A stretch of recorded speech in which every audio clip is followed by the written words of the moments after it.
Part I, Chapter III of A Brief History of English and American Literature. This recording is in the public domain. A Brief History of English and American Literature by Henry A. Beers. Part I, Chapter III. The Age of Shakspere, 1564 to 1616. The great age of English poetry opened with the publication of Spenser's Shepherd's Calendar in 1579, and closed with the printing of Milton's Samson Agonistes in 1671. Within this period of little less than a century, English thought passed through many changes, and there were several successive phases of style in our imaginative literature. Milton, who acknowledged Spenser as his master, and who was a boy of 8 years at Shakspere's death, lived long enough to witness the establishment of the entirely new school of poets, in the persons of Dryden and his contemporaries. But, roughly speaking, the dates above given mark the limits of one literary epoch, which may not improperly be called the Elizabethan. In strictness, the Elizabethan age ended with the Queen's death in 1603. But the poets of the succeeding reigns inherited much of the glow and splendor which marked the diction of their forerunners, and the spacious times of great Elizabeth have been by courtesy prolonged to the year of Restoration, 1660. There is a certain likeness in the intellectual products of the whole period, a largeness of utterance, and a high imaginative cast of thought which stamp them all alike with the Queen's seal. Nor is it by any undue stretch of the royal prerogative that the name of the monarch has attached itself to the literature of her reign and of the reigns succeeding hers. The expression Victorian poetry has a rather absurd sound when one considers how little Victoria counts for in the literature of her time. But in Elizabethan poetry the maiden queen is really the central figure. She is Cynthia, she is Thetis, great queen of shepherds and the sea. She is Spenser's Gloriana, and even Shakspere, the most impersonal of poets, paid tribute to her in Henry VIII, and in a more delicate and indirect way in the little allegory introduced into Midsummer Night's Dream. That very time I marked, but thou couldst not, flying between the cold moon and the earth, Cupid all armed. A certain aim he took at a fair vestal throned by the west, and loosed his love-shaft smartly from his bow, as he would pierce 100,000 hearts. But I might see young Cupid's fiery dart quenched in the chaste beams of the watery moon, and the imperial votaress passed on in maiden meditation, fancy-free. An allusion to Leicester's unsuccessful suit for Elizabeth's hand. The praises of the Queen, which sound through all the poetry of her time, seem somewhat overdone to a modern reader, but they were not merely the insipid language of courtly compliment.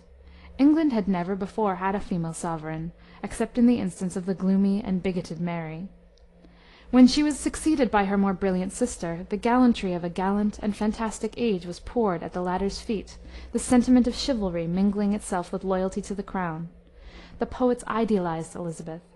She was to Spenser, to Sidney, and to Raleigh, not merely a woman and virgin queen, but the champion of Protestantism, the lady of young England, the heroine of conflict against Popery and Spain. Moreover, Elizabeth was a great woman.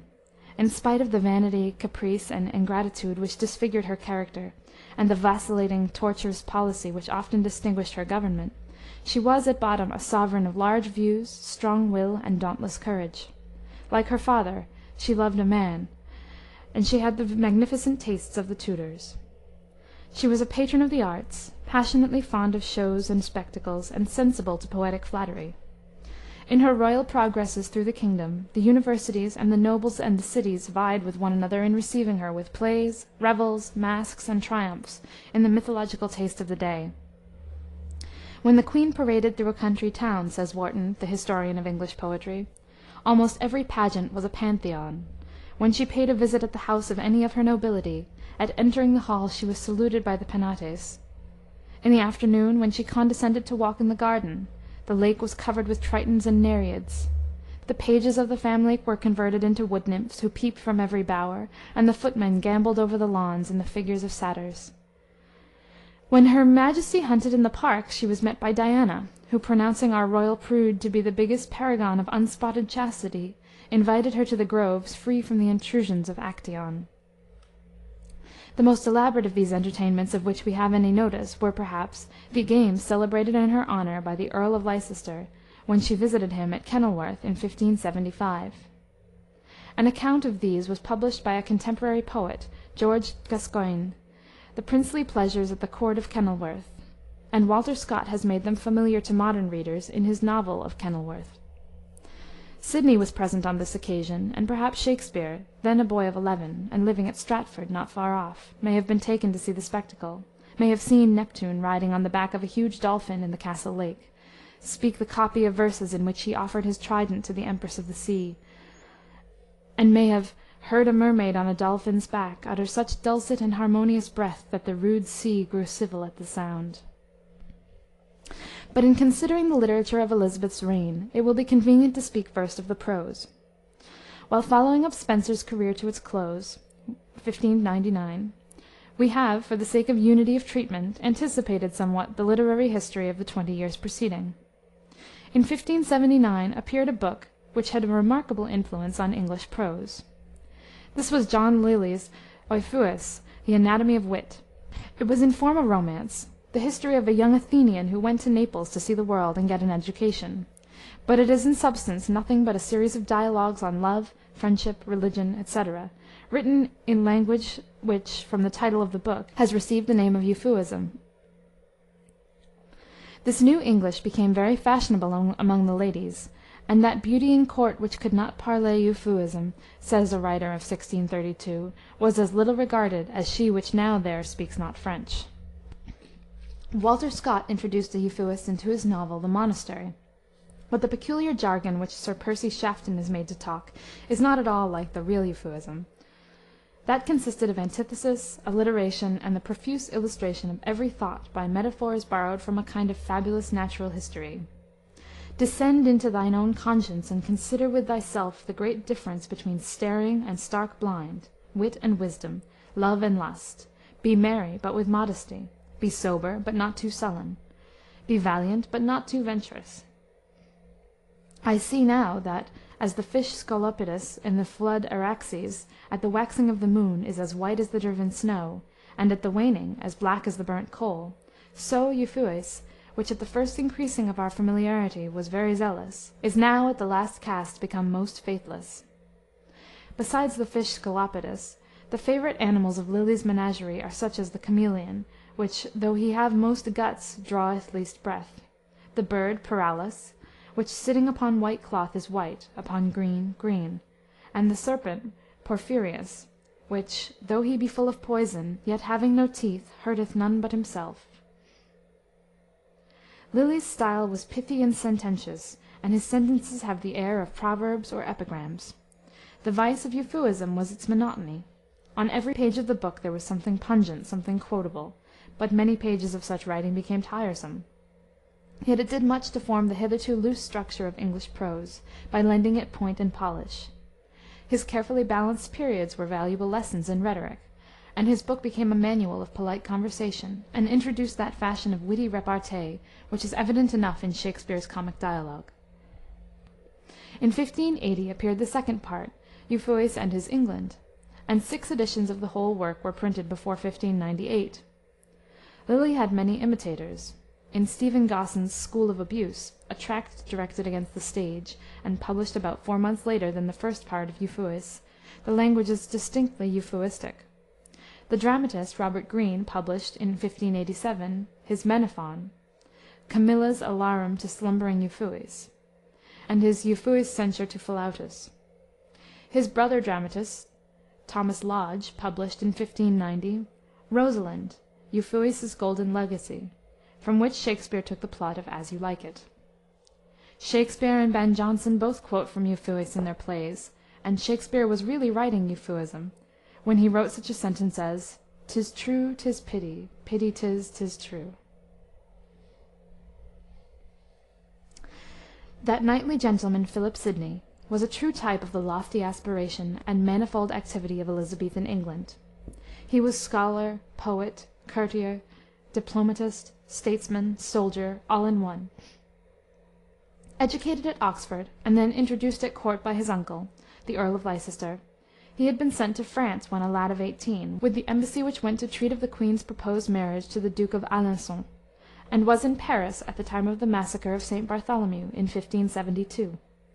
Afterward he had travelled through Germany, Italy, and the Netherlands, had gone as ambassador to the emperor's court, and everywhere won golden opinions. In 1580, while visiting his sister Mary, Countess of Pembroke, at Wilton, he wrote, for her pleasure, the Countess of Pembroke's Arcadia, which remained in manuscript until 1590. This was a pastoral romance, after the manner of the Italian Arcadia of Sannazaro and the Diana Enamorada of Montemayor, a Portuguese author. It was in prose, but intermixed with songs and sonnets, and Sidney finished only 2 books and a portion of a third. It describes the adventures of 2 cousins, Musidorus and Pericles, who were wrecked on the coast of Sparta. The plot is very involved and is full of the stock episodes of romance, disguises, surprises, love intrigues, battles, jousts, and single combats. Although the insurrection of the Helots against the Spartans forms a part of the story, the Arcadia is not the real Arcadia of the Hellenic Peloponnesus, but the fanciful country of pastoral romance, an unreal clime like the fairyland of Spenser. Sidney was our first writer of poetic prose. The poet Drayton says that he did first reduce our tongue from Lyly's writings, then in use, talking of stones, stars, plants, of fishes, flies, playing with words and idle similes. Sidney was certainly no Euphuist, but his style was as Italianated as Lyly's, though in a different way. His English was too pretty for prose. His Sidnean showers of sweet discourse sowed every page of the Arcadia with those flowers of conceit, those sugared fancies which his contemporaries loved, but which the taste of a severer age finds insipid.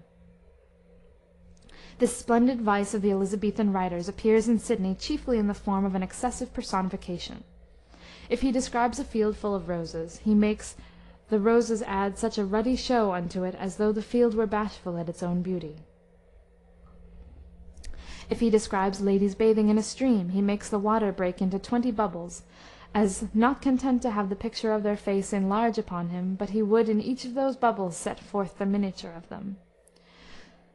And even a passage which should be tragic, such as the death of its heroine, Parthenia, he embroiders with conceits like these: For her exceeding fair eyes, having with continued weeping got a little redness about them, her round sweetly swelling lips a little trembling, as though they kissed their neighbour Death, in her cheeks the whiteness striving by little and little to get upon the rosiness of them, her neck, a neck indeed of alabaster, displaying the wound which with most dainty blood laboured to drown his own beauties, so as here was a river of purest red, there an island of perfectest white, etc. The Arcadia, like Euphues, was a lady's book. It was the favourite court romance of its day, but it surfeits a modern reader with its sweetness, and confuses him with its tangle of adventures.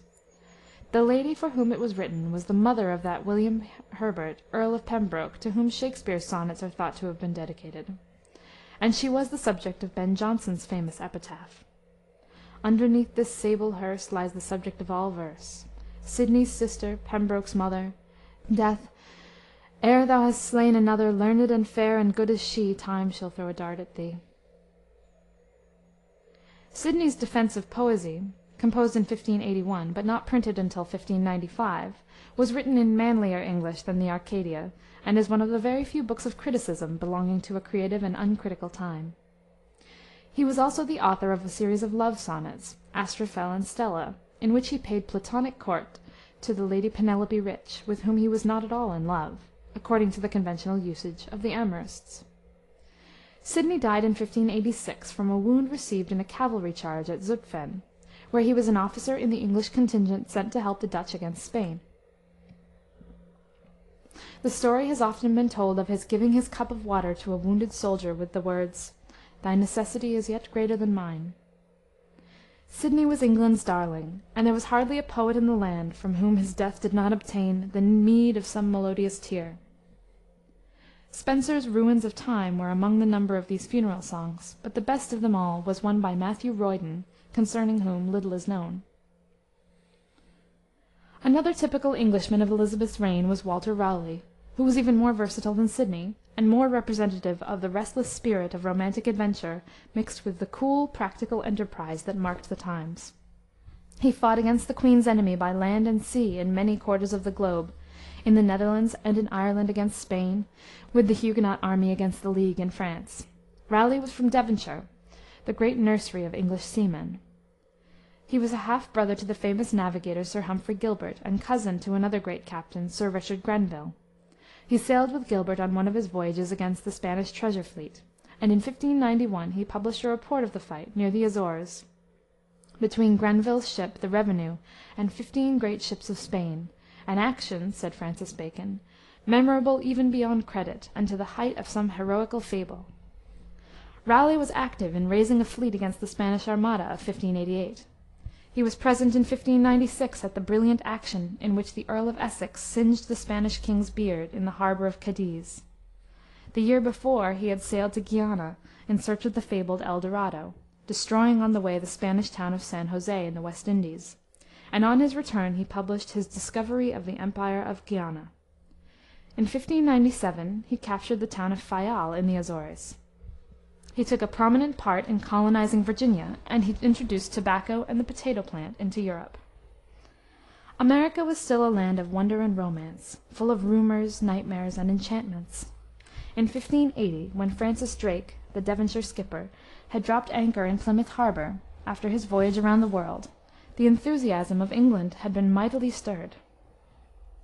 These narratives of Raleigh, and the similar accounts of the exploits of the bold sailors, Davis, Hawkins, Frobisher, Gilbert, and Drake, but especially the great Cyclopedia of Nautical Travel published by Richard Hakluyt in 1589, the principal navigations, voyages, and discoveries made by the English nation, worked powerfully on the imaginations of the poets.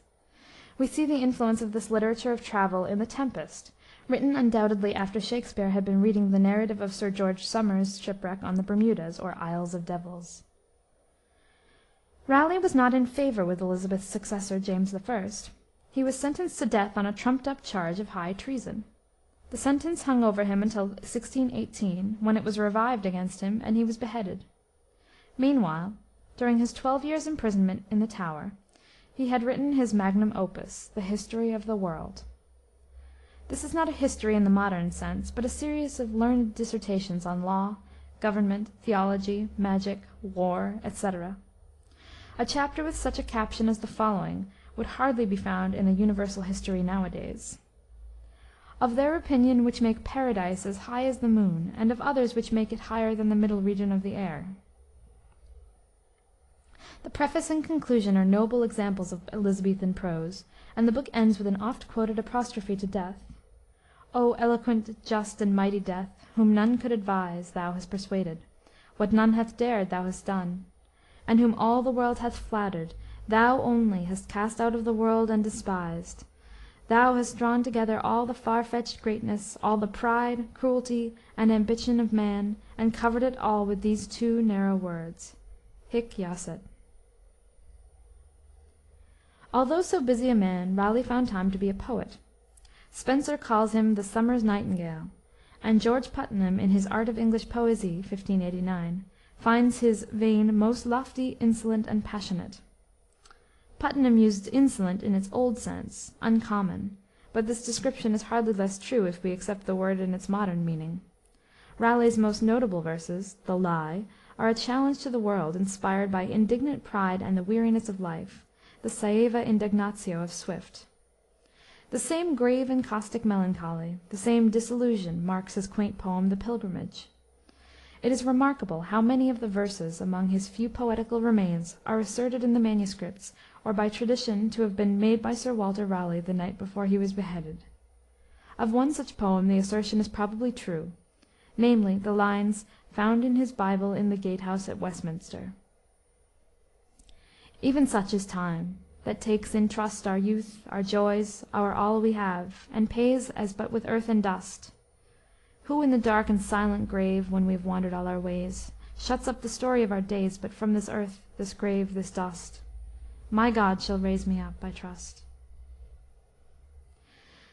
The strictly literary prose of the Elizabethan period bore a small proportion to the verse. Many entire departments of prose literature were as yet undeveloped. Fiction was represented, outside of Arcadia and Euphues, already mentioned, chiefly by tales translated or imitated from Italian novelle. George Turberville's Tragical Tales, 1566, was a collection of such stories, and William Paynter's Palace of Pleasure, 1576–77, a similar collection from Boccaccio's Decameron, and the novels of Bandello. These translations are mainly of interest as having furnished plots to the English dramatists. Lodge's Rosalind and Robert Greene's Pandosto, the sources respectively of Shakspere's As You Like It and Winter's Tale, are short pastoral romances, not without prettiness in their artificial way. The satirical pamphlets of Thomas Nash and his fellows against Martin Marprelate, an anonymous writer, or company of writers, who attacked the bishops, are not wanting in wit, but are so cumbered with fantastic whimsicalities, and so bound up with personal quarrels, that oblivion has covered them. The most noteworthy of them were Nash's Piers Penniless's Supplication to the Devil, Lilly's Pap with a Hatchet, and Greene's Groat's Worth of Wit. Of books which were not so much literature as the material of literature, mention may be made of the Chronicle of England, compiled by Ralph Holinshed in 1577. This was Shakspere's English history, and its strong Lancastrian bias influenced Shakspere in his representation of Richard III, and other characters in his historical plays. In his Roman tragedies, Shakspere followed closely Sir Thomas North's translations of Plutarch's Lives, made in 1579 from the French version of Jacques Amiot. Of books belonging to other departments than pure literature, the most important was Richard Hooker's Ecclesiastical Polity, the first 4 books of which appeared in 1594. This was a work on the philosophy of law, and a defense, as against the Presbyterians, of the government of the English Church by bishops. No work of equal dignity and scope had yet been published in English prose. It was written in sonorous, stately, and somewhat involved periods, and a Latin rather than an English idiom, and it influenced strongly the diction of later writers, such as Milton and Sir Thomas Browne. Had the Ecclesiastical Polity been written 100 or perhaps even 50 years later, it would doubtless have been written in Latin. The life of Sir Francis Bacon, the father of inductive philosophy, as he has been called, better, the founder of inductive logic, belongs to English history, and the bulk of his writings, in Latin and English, to the history of English philosophy. But his volume of essays was a contribution to general literature. In their completed form they belong to the year 1625, but the first edition was printed in 1597, and contained only 10 short essays, each of them rather a string of pregnant maxims, the text for an essay, than that developed treatment of a subject which we now understand by the word essay. They were, said their author, as grains of salt that will rather give you an appetite than offend you with satiety. They were the first essays so called in the language. The word, said Bacon, is late, but the thing is ancient. The word he took from the French essay of Montaigne, the first 2 books of which had been published in 1592. Bacon testified that his essays were the most popular of his writings, because they came home to men's business and bosoms. Their alternate title explains their character, Counsels Civil and Moral, that is, pieces of advice touching the conduct of life, of a nature whereof men shall find much in experience, little in books. The essays contain the quintessence of Bacon's practical wisdom, his wide knowledge of the world of men. The truth and depth of his sayings, and the extent of ground which they cover, as well as the weighty compactness of his style, have given many of them the currency of proverbs. Revenge is a kind of wild justice. He that hath wife and children hath given hostages to fortune. There is no excellent beauty that hath not some strangeness in the proportion. Bacon's reason was illuminated by a powerful imagination, and his noble English rises now and then, as in his essay on Death, into eloquence, the eloquence of pure thought, touched gravely and afar off by emotion. In general, the atmosphere of his intellect is that of lumum secum, which he loved to commend, not drenched or bloodied by the affections. Dr. Johnson said that the wine of Bacon's writings was a dry wine. A popular class of books in the 17th century were characters, or witty descriptions of the properties of sundry persons, such as the good schoolmaster, the clown, the country magistrate, much as in some modern Heads of the People, where Douglas Jerrold or Leigh Hunt sketches the medical student, the monthly nurse, etc. A still more modern instance of the kind is George Eliot's Impressions of Theophrastus Such, which derives its title from the Greek philosopher Theophrastus, whose character sketches were the original models of this kind of literature. The most popular character book in Europe in the 17th century was La Bruyère's Caractère, but this was not published until 1588. In England the fashion had been set in 1614 by the characters of Sir Thomas Overbury, who died by poison the year before his book was printed. One of Overbury's sketches, The Fair and Happy Milkmaid, is justly celebrated for its old-world sweetness and quaintness. Her breath is her own, which scents all the year long of June, like a new-made haycock. She makes her hand hard with labor, and her heart soft with pity. And when winter evenings fall early, sitting at her merry wheel, she sings defiance to the giddy wheel of fortune. She bestows her year's wages at next fair, and in choosing her garments counts no bravery in the world like decency.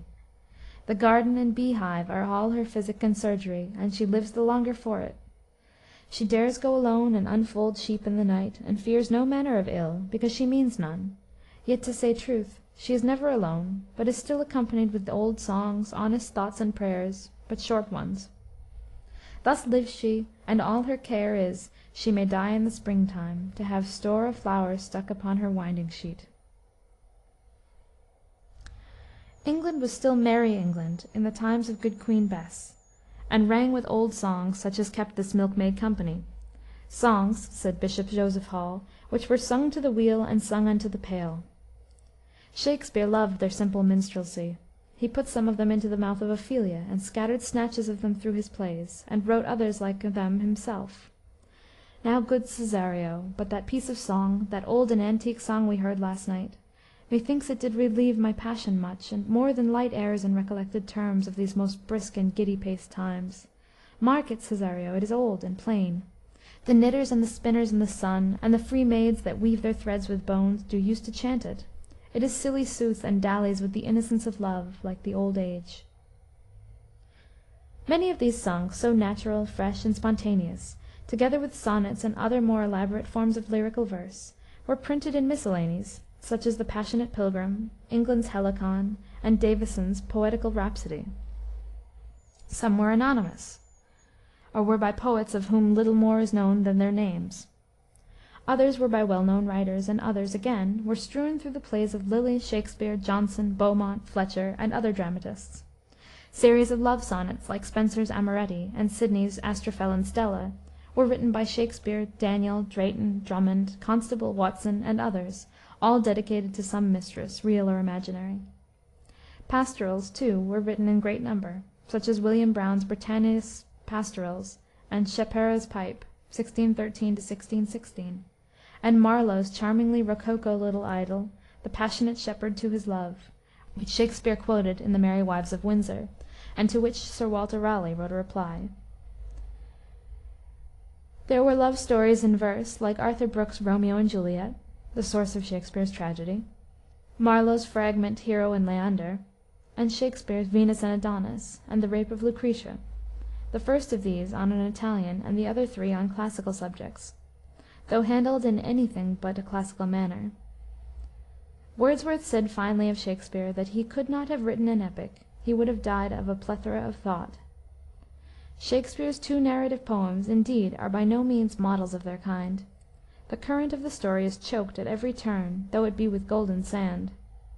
It is significant of his dramatic habit of mind that dialogue and soliloquy usurp the place of narration, and that in The Rape of Lucretia especially, the poet lingers over the analysis of motives and feelings, instead of hastening on with the action, as Chaucer or any born story-teller would have done. In Marlowe's poem there is the same spendthrift fancy, although not the same subtlety.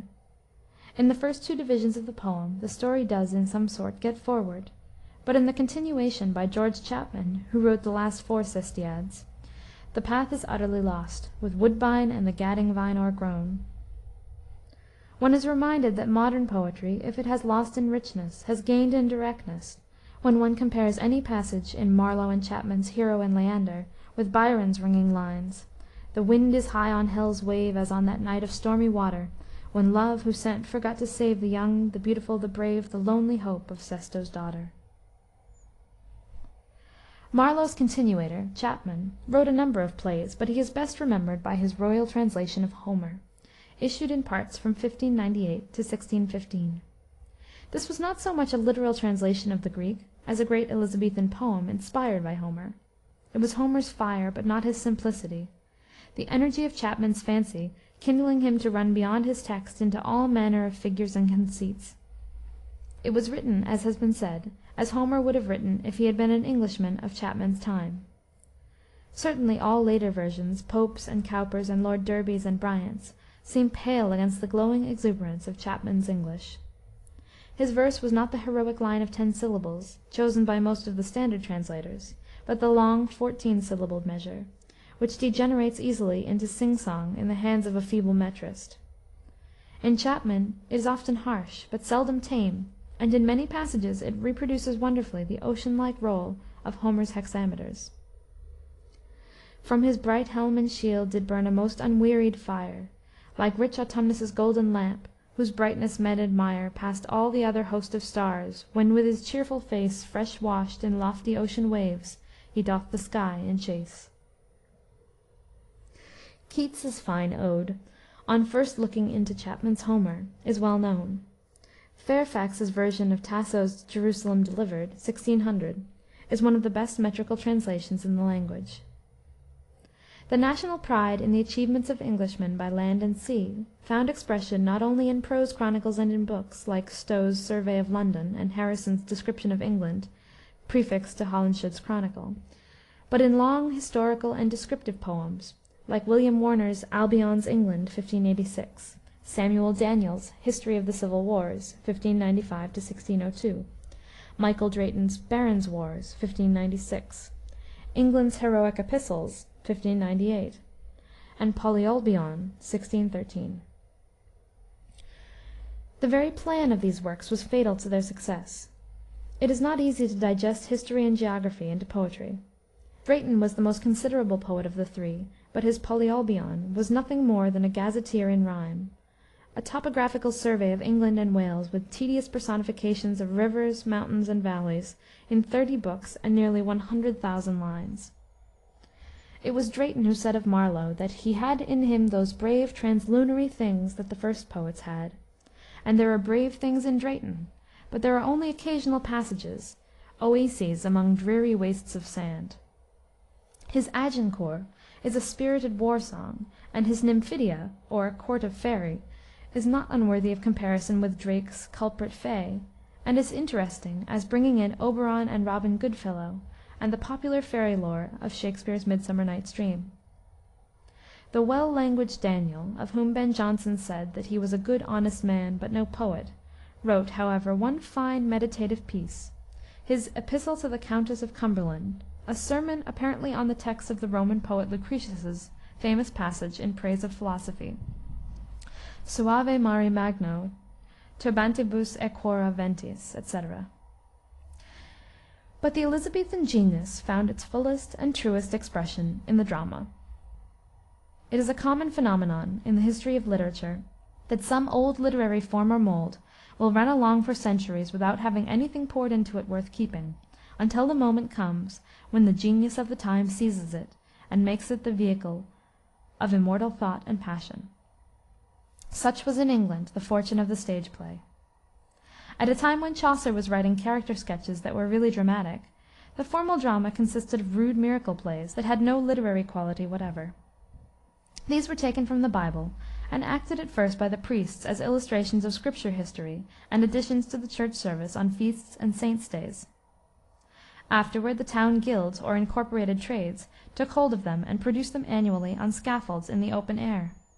In some English cities, as Coventry and Chester, they continued to be performed almost to the close of the 16th century, and in the celebrated Passion Play at Oberammergau in Bavaria we have an instance of a miracle play that has survived to our own day. These were followed by the moral plays, in which allegorical characters such as clergy, lusty Juventus, riches, folly, and good demeanance were the persons of the drama. The comic character in the miracle plays had been the devil, and he was retained in some of the moralities side by side with the abstract vice, who became the clown or fool of Shakespearean comedy. The formal vice, iniquity, as Shakspere calls him, had it for his business to belabor the roaring devil with his wooden sword, with his dagger of lath, in his rage and his wrath, cries aha to the devil, pare your nails, good men evil. He survives also in the Harlequin of the pantomimes, and in Mr. Punch of the puppet shows, who kills the devil and carries him off on his back, when the latter is sent to fetch him to hell for his crimes. Masques and interludes, the latter a species of short farce, were popular at the court of Henry VIII. Elizabeth was often entertained at the universities or at the inns of the court with Latin plays, or with translations from Seneca, Euripides, and Ariosto. Original comedies and tragedies began to be written, modeled upon Terence and Seneca, and chronicle histories founded on the annals of English kings. There was a master of the revels at court, whose duty it was to select plays to be performed before the queen, and these were acted by the children of the royal chapel, or by the choir boys of St. Paul's Cathedral. These early plays are of interest to the students of the history of the drama, and throw much light upon the construction of later plays like Shakspere's, but they are rude and inartistic, and without any literary quality. There were also private companies of actors maintained by wealthy noblemen, like the Earl of Leicester, and bands of strolling players who acted in inn-yards and bear-gardens. It was not until stationary theatres were built, and stock companies of actors regularly licensed and established, that any plays were produced which deserve the name of literature. In 1576 the first playhouse was built in London. This was the Black Friars, which was located within the liberties of the dissolved monastery of the Black Friars, in order to be outside of the jurisdiction of the mayor and corporation, who were Puritan, and determined in their opposition to the stage. For the same reason the theatre and the curtain were built in the same year, outside the city walls in Shoreditch. Later, the Rose, the Globe, and the Swan were erected on the Bankside across the Thames, and playgoers resorting to them were accustomed to take boat. These early theatres were of the rudest construction. The sixpenny spectators, or groundlings, stood in the yard or pit, which had neither floor nor roof. The shilling spectators sat on the stage, where they were accommodated with stools and tobacco pipes, and whence they chaffed the actors or the opposed rascality in the yard. There was no scenery, and the female parts were taken by boys. Plays were acted in the afternoon. A placard with the letters Venice, or Rome, or whatever, indicated the place of the action. With such rude appliances must Shakspere bring before his audience the midnight battlements of Elsinore and the moonlit garden of the Capulets. The dramatists had to throw themselves upon the imagination of their public, and it says much for the imaginative temper of the public of that day that it responded to the appeal.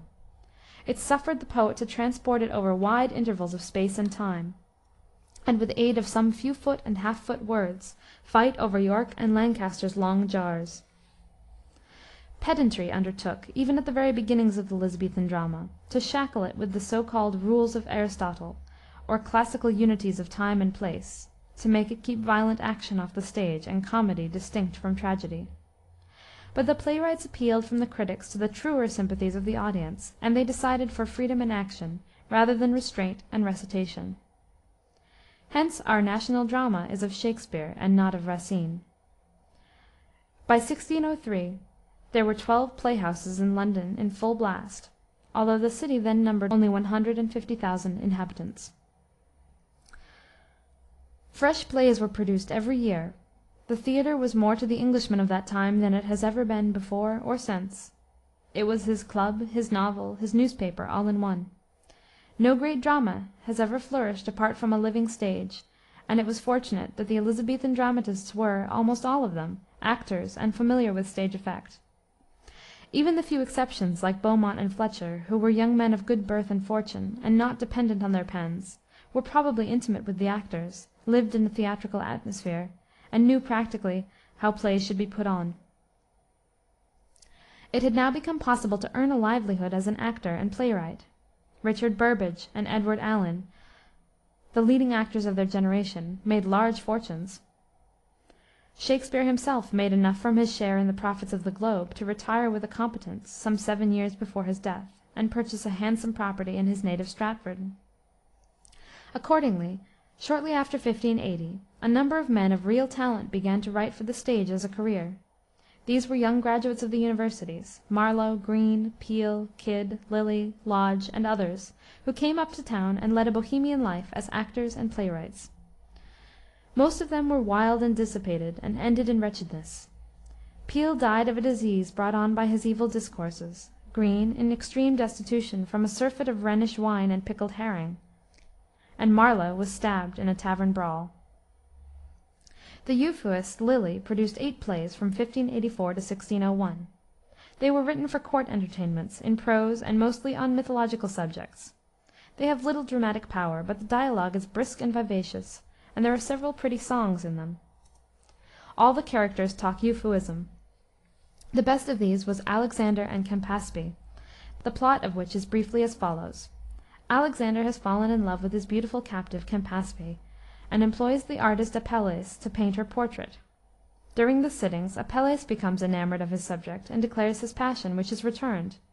Alexander discovers their secret, but magnanimously forgives the treason, and joins the lovers' hands.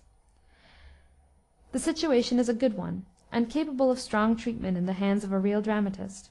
But Lyly slips smoothly over the crisis of the action, and in place of passionate scenes, gives us clever discourses and soliloquies, or at best a light interchange of question and answer full of conceits, repartees, and double meanings.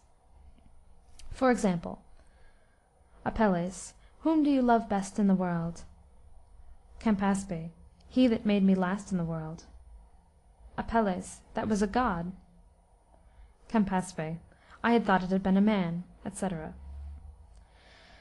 Lyly's service to the drama consisted in his introduction of an easy and sparkling prose as the language of high comedy, and Shakspere's indebtedness to the fashion thus set is seen in such passages as the wit combats between Benedict and Beatrice in Much Ado About Nothing, greatly superior as they are to anything of the kind in Lyly. The most important of the dramatists, who were Shakspere's forerunners, or early contemporaries, was Christopher, or as he was familiarly called, Kit Marlowe. Born in the same year with Shakspere, 1564, he died in 1593, at which date his great successor is thought to have written no original plays except the Comedy of Errors and Love's Labour's Lost. Marlowe first popularized blank verse as the language of tragedy in his Tamburlaine, written before 1587, and in subsequent plays he brought it to a degree of strength and flexibility which left little for Shakspere to do but to take it as he found it. Tamburlaine was a crude, violent piece, full of exaggeration and bombast, but with passages here and there of splendid declamation, justifying Ben Jonson's phrase, Marlowe's mighty line. Jonson, however, ridiculed in his Discoveries the scenical strutting and furious vociferation of Marlowe's hero, and Shakspere put a quotation from Tamburlaine into the mouth of his ranting Pistol. Marlowe's Edward II was the most regularly constructed and evenly written of his plays. It was the best historical drama on the stage before Shakspere, and not undeserving of the comparison which had provoked with the latter's Richard II. But the most interesting of Marlowe's plays to a modern reader is the tragical history of Dr. Faustus. The subject is the same as in Goethe's Faust, and Goethe, who knew the English play, spoke of it as greatly planned. The opening of Marlowe's Faustus is very similar to Goethe's. His hero, wearied with unprofitable studies and filled with a mighty lust for knowledge and the enjoyment of life, sells his soul to the devil in return for a few years of supernatural power. The tragic irony of the story might seem to lie in the frivolous use which Faustus makes of his dearly bought power, wasting it in practical jokes and feats of legerdemain.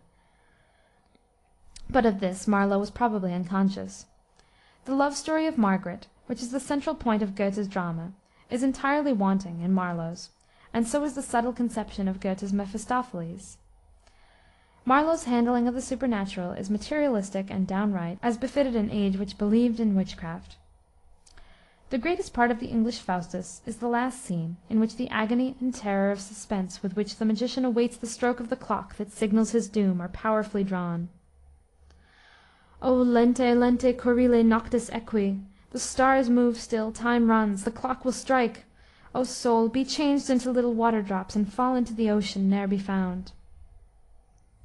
Marlowe's genius was passionate and irregular. He had no humor, and the comic portions of Faustus are scenes of low buffoonery. George Peele's masterpiece, David and Bathsheba, was also, in many respects, a fine play, though its beauties were poetic rather than dramatic, consisting not in the characterization, which is feeble, but in the Eastern luxuriance of the imagery. There is one noble chorus, "O proud revolt of a presumptuous man," etc., which reminds one of passages in Milton's Samson Agonist, and occasionally Peele rises to such high Aeschylean audacities as these: "At him the thunder shall discharge his bolt, and his fair spouse with bright and fiery wings sit ever burning on his hateful bones." Robert Greene was a very unequal writer.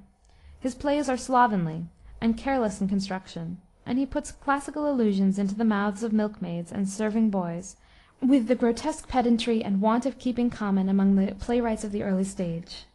He has, notwithstanding, in his comedy parts, more natural lightness and grace than either Marlowe or Peele. In his Friar Bacon and Friar Bungay, and his Pinner of Wakefield, there is a fresh breath, as of the green English country, in such passages as the description of Oxford, the scene at Harleston Fair, and the picture of the dairy in the keeper's lodge at Merry Fressingfield. In all these anti-Shaksperian dramatists there was a defect of art proper to the first comers in a new literary departure. As compared not only with Shakspere, but with later writers, who had the inestimable advantage of his example, their work was full of imperfection, hesitation, experiment. Marlowe was probably, in native genius, the equal at least of Fletcher or Webster, but his plays as a whole are certainly not equal to theirs. They wrote in a more developed state of the art, but the work of this early school settled the shape which the English drama was to take.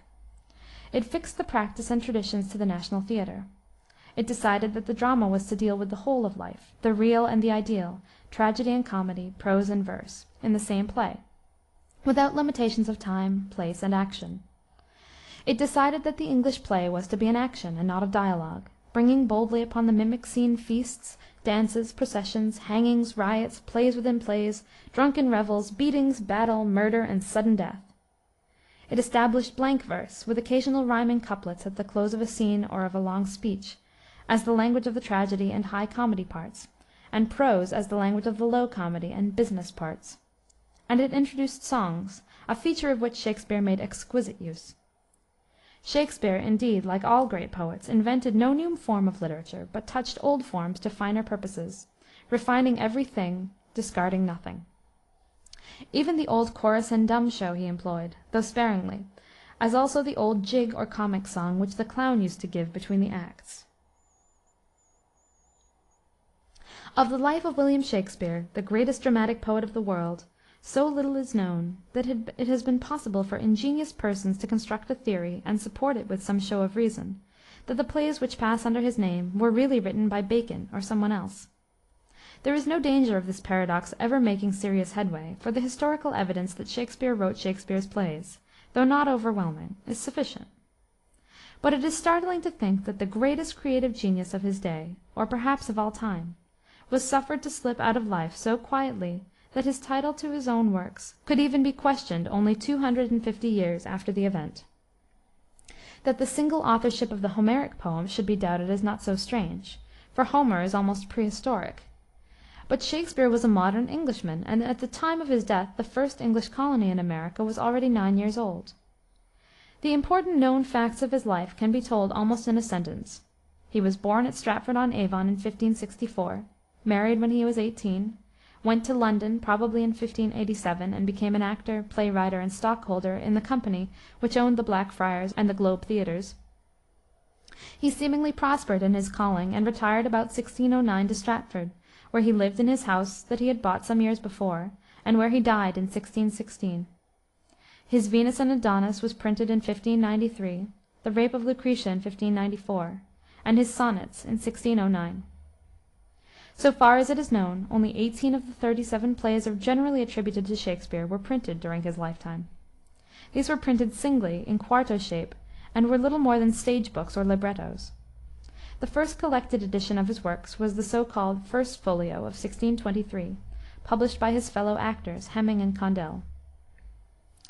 No contemporary of Shakspere thought it worth while to write a life of the stage player. There are a number of references to him in the literature of the time, some generous, as in Ben Jonson's well-known verses, others singularly unappreciative, like Webster's mention of "the right happy and copious industry of Master Shakspere." But all these together do not begin to amount to the sum of what was said about Spenser, or Sidney, or Raleigh, or Ben Jonson. There is, indeed, nothing to show that his contemporaries understood what a man they had among them in the person of our English Terence, Mr. Will Shakspere. The age, for the rest, was not a self-conscious one, nor greatly given to review writing and literary biography. Nor is there enough of self-revelation in Shakspere's plays to aid the reader in forming a notion of the man. He lost his identity completely in the characters of his plays, as it is the duty of a dramatic writer to do. His sonnets have been examined carefully in search of internal evidence as to his character and life, but the speculations founded upon them have been more ingenious than convincing. Shakspere probably began by touching up old plays. Henry VI. And the bloody tragedy of Titus Andronicus, if Shakspere's at all, are doubtless only his revision of pieces already on the stage. The Taming of the Shrew seems to be an old play worked over by Shakspere and some other dramatist, and traces of another hand are thought to be visible in parts of Henry VIII., Pericles, and Timon of Athens. Such partnerships were common among the Elisabethan dramatists, the most illustrious example being the long association of Beaumont and Fletcher. The plays in the first folio were divided into histories, comedies, and tragedies, and it will be convenient to notice them briefly in that order. It was a stirring time when the young adventurer came to London to try his fortune. Elizabeth had finally thrown down the gage of battle to Catholic Europe by the execution of Mary Stuart in 1587. The following year saw the destruction of the colossal armada which Spain had sent to revenge Mary's death, and hard upon these events followed the gallant exploits of Grenville, Essex, and Raleigh. That Shakspere shared the exultant patriotism of the times, and the sense of their aloofness from the continent of Europe, which was now born in the breasts of Englishmen, is evident from many a passage in his plays. This happy breed of men, this little world, this precious stone set in a silver sea, this blessed plot, this earth, this realm, this England, this land of such dear souls, this dear, dear land, England, bound in with the triumphant sea. His English histories are 10 in number. Of these, King John and Henry VIII. Are isolated plays. The others form a consecutive series in the following order: Richard III., the 2 parts of Henry IV., Henry V., the 3 parts of Henry VI., and Richard III. This series may be divided into 2, each forming a tetralogy, or group of 4 plays. In the first, the subject is the rise of the house of Lancaster, but the power of the Red Rose was founded in usurpation. In the second group, accordingly, comes the Nemesis, in the civil wars of the Roses, reaching their catastrophe in the downfall of both Lancaster and York, and the tyranny of Gloucester. The happy conclusion is finally reached in the last play of the series, when this new usurper is overthrown in turn, and Henry VII., the first Tudor sovereign, ascends the throne, and restores the Lancastrian inheritance, purified by bloody atonement, from the stain of Richard II's murder. These 8 plays are, as it were, the 8 acts of one great drama, and if such a thing were possible, they should be represented on successive nights, like the parts of a Greek trilogy. In order of composition, the second group came first. Henry VI. Is strikingly inferior to the others.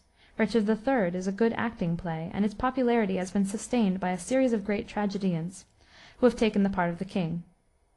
But in a literary sense it is unequal to Richard II., or the 2 parts of Henry IV. The latter is unquestionably Shakspere's greatest historical tragedy, and it contains his master creation in the region of low comedy, the immortal Falstaff. The constructive art with which Shakspere shaped history into drama is well seen in comparing his King John with the 2 plays on that subject, which were already on this stage. These, like all the other old chronicle histories, such as Thomas Lord Cromwell, and the famous victories of Henry V., follow a merely chronological or biographical order, giving events loosely as they occurred, without any unity of effect or any reference to their bearing on the catastrophe. Shakspere's order was logical. He compressed and selected, disregarding the fact of history oftentimes in favor of the higher truth of fiction, bringing together a crime and its punishment as cause and effect, even though they had no such relation in the chronicle, and were separated perhaps by many years. Shakspere's first 2 comedies were experiments. Love's Labour's Lost was a play of manners with hardly any plot. It brought together a number of humours, that is, oddities and affectations of various sorts, and played them off one another, as Ben Jonson afterward did in his comedies of humour. Shakspere never returned to this type of play, unless perhaps in the Taming of the Shrew.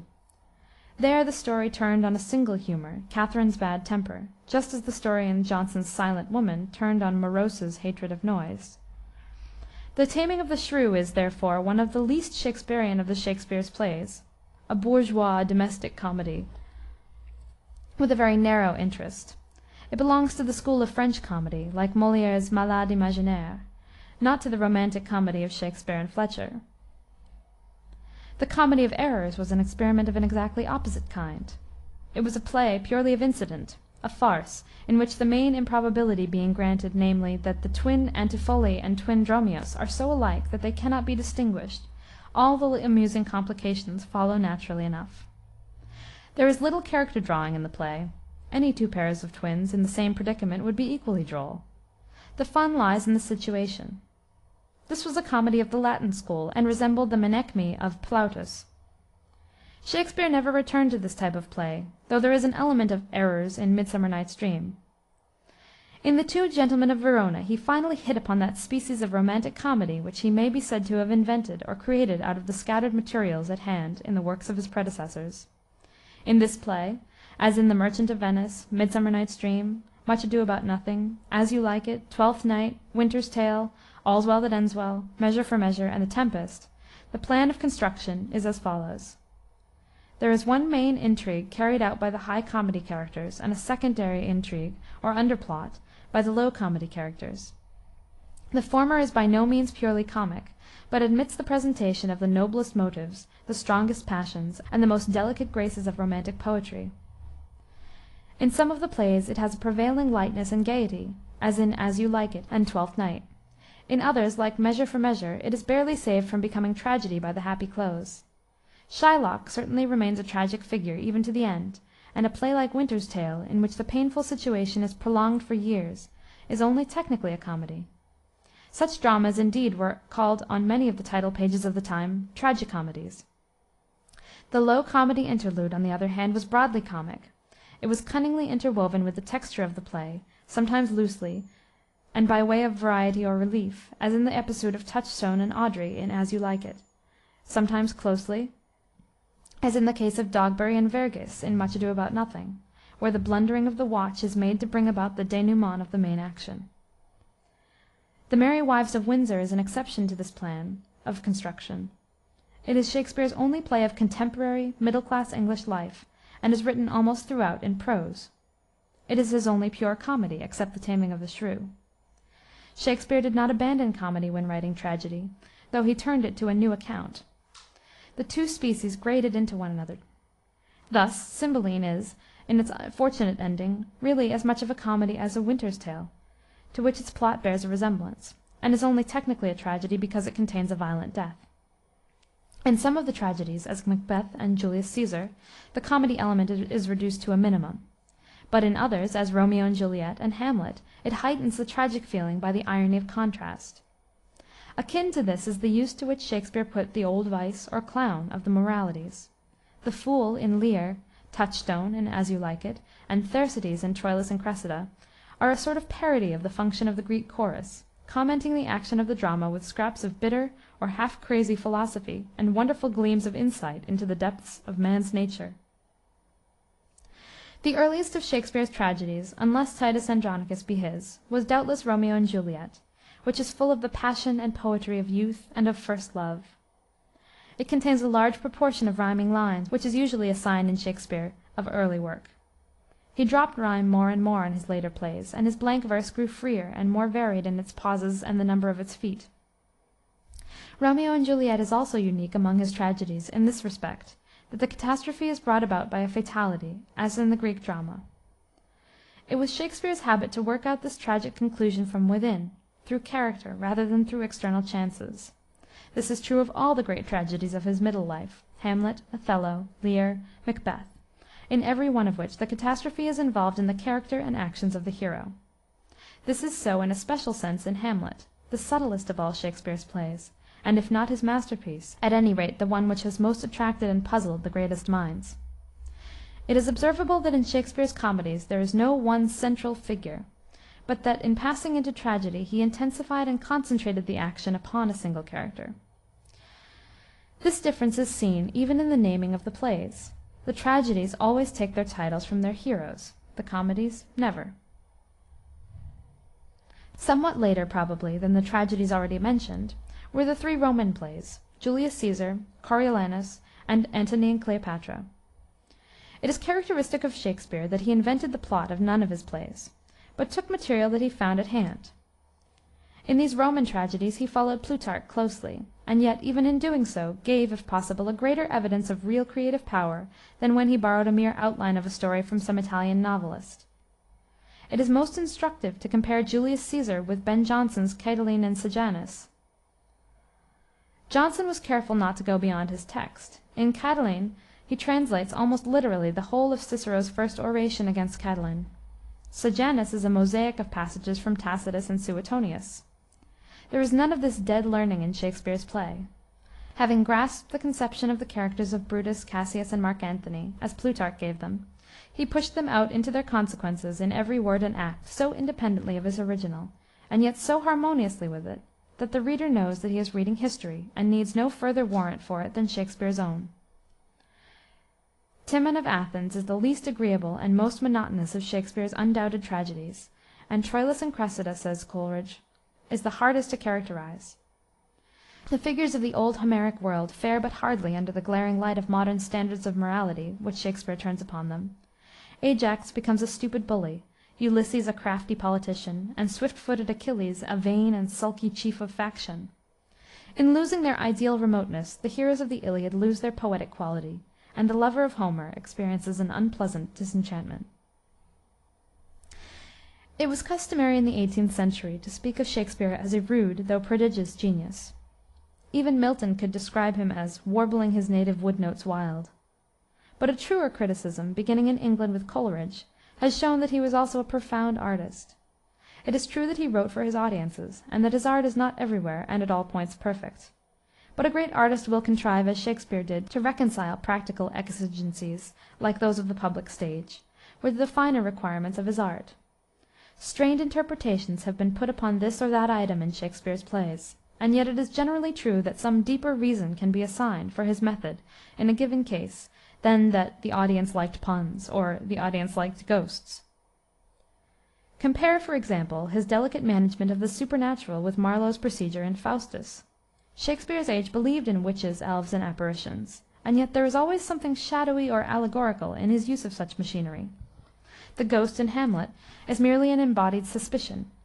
Banquo's wraith, which is invisible to all but Macbeth, is the haunting of an evil conscience. The witches in the same play are but the promptings of ambition, thrown into a human shape so as to become actors in the drama.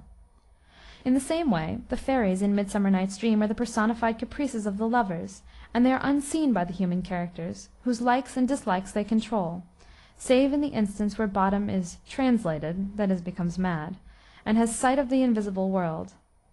So in The Tempest, Ariel is the spirit of the air and Caliban of the earth, ministering with more or less of unwillingness to man's necessities. Shakspere is the most universal of writers. He touches more men at more points than Homer, or Dante, or Goethe. The deepest wisdom, the sweetest poetry, the widest range of character are combined in his plays.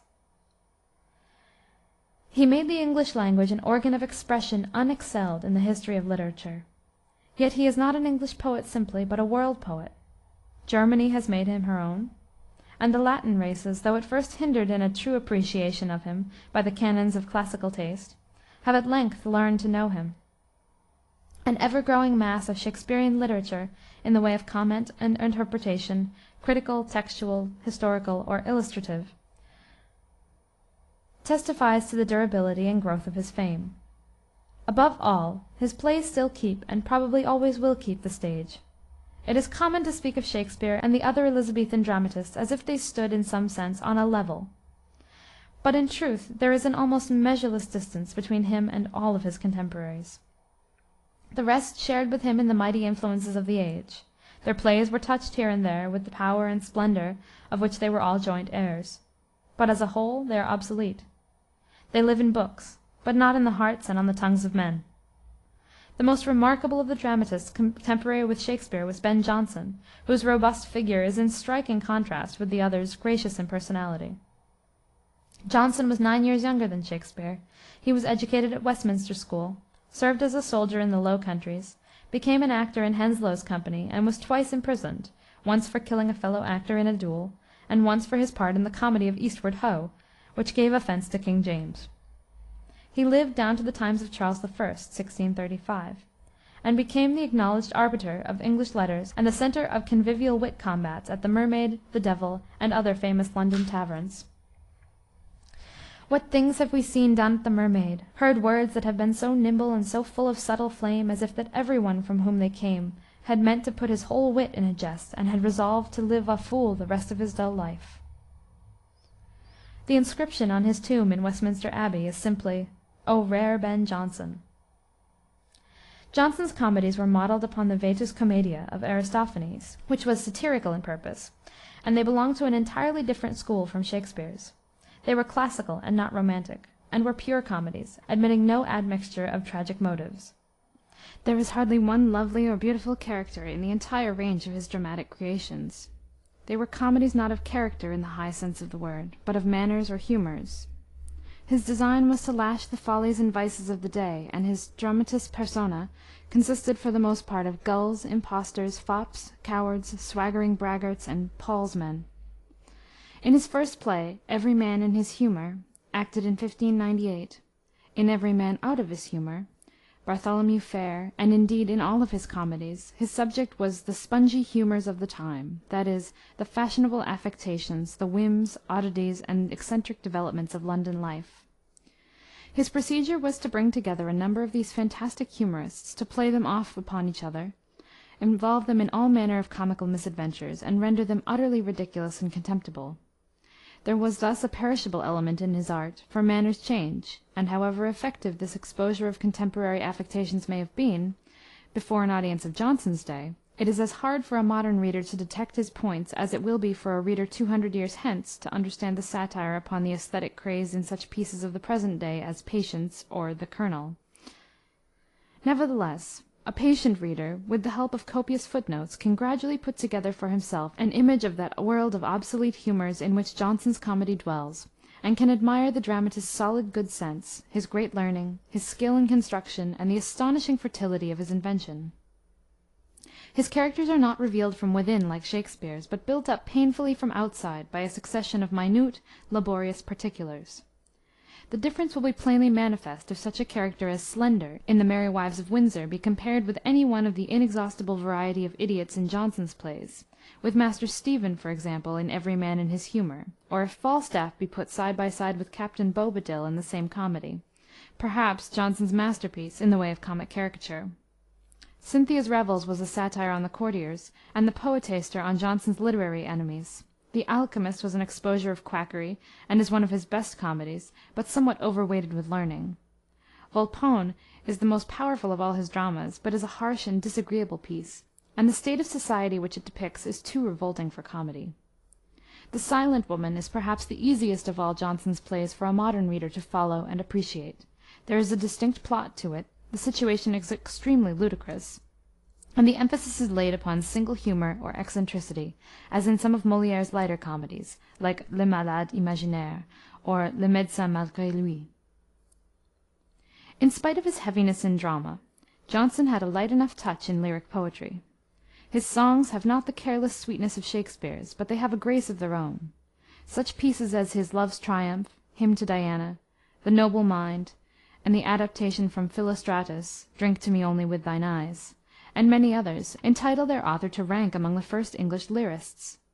Some of these occur in his two collections of miscellaneous verse, The Forest and Under Woods; others in the numerous masques which he composed. These were a species of entertainment very popular at the court of James I., combining dialogue with music, intricate dances, and costly scenery. Jonson left an unfinished pastoral drama, The Sad Shepherd, which, though not equal to Fletcher's Faithful Shepherdess, contains passages of great beauty, one especially descriptive of the shepherdess. Earine, who had her very being and her name with the first buds and breathings of the spring, born with the primrose and the violet, and earliest roses blown. End of Part 1, Chapter 3.